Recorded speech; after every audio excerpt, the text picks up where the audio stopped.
اور سلام کے کچھ فوائد ہیں، کچھ ثمرات ہیں کہ جو ایک مسلمان دوسرے مسلمان کو سلام کرتا ہے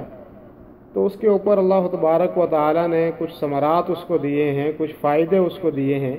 ان تمام میں سے سب سے پہلا فائدہ یہ ہے کہ جو آدمی سلام کرتا ہے اس کا داخلہ جنت کے لیے آسان ہو جاتا ہے، وہ سبب ہے جنت میں داخلے کا۔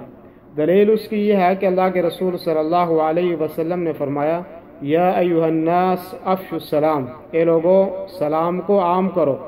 اور اس کے بعد فرمایا وَأَطْعِمُوا الطَّعَامَ، لوگوں کو کھانا کھلاؤ۔ تو گویا کھانا کھلانا بھی بہت بڑا عظیم کام ہے، اور اسی لیے اللہ تبارک و تعالی نے قرآن کریم میں فرمایا کہ کچھ لوگ جب جہنم کے اندر جائیں گے اور ان سے پوچھا جائے گا کہ آپ میں کہ جہنم میں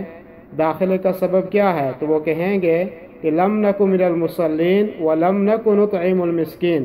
جو ہم نماز نہیں پڑھتے تھے اور ہم مسکینوں کو کھانا نہیں کھلاتے تھے۔ تو گویا کہ کھانا نہ کھلانا بھی جہنم میں جانے کا ایک سبب ہے۔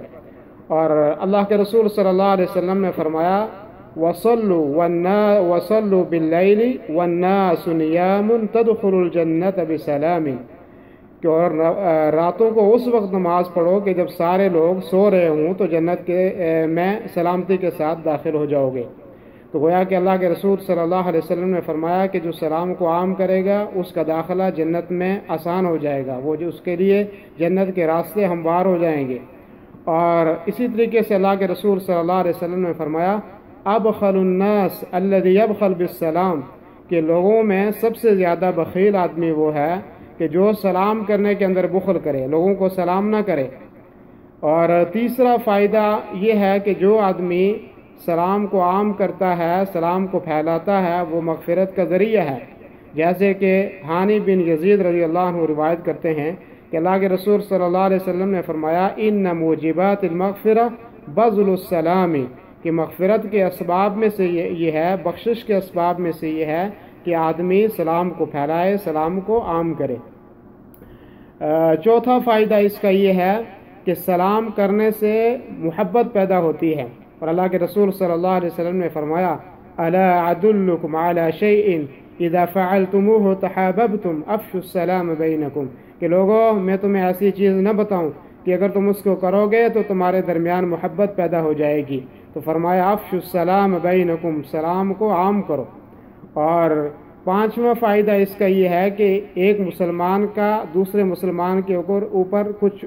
حقوق ہیں، اور ان حقوق میں سے ایک حق یہ بھی ہے، اللہ کے رسول صلی اللہ علیہ وسلم نے فرمایا کہ ایک مسلمان کے دوسرے مسلمان کے اوپر 6 حق ہیں، اور ان میں سے حق یہ بھی ہے کہ جب وہ سلام کرے تو اس کے سلام کا جواب دیا جائے۔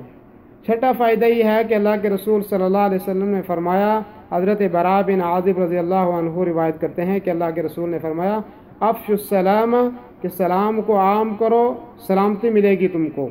دنیا میں بھی سلامتی ملے گی، آخرت میں بھی سلامتی ملے گی۔ سلام کو عام کرو۔ اس کو امام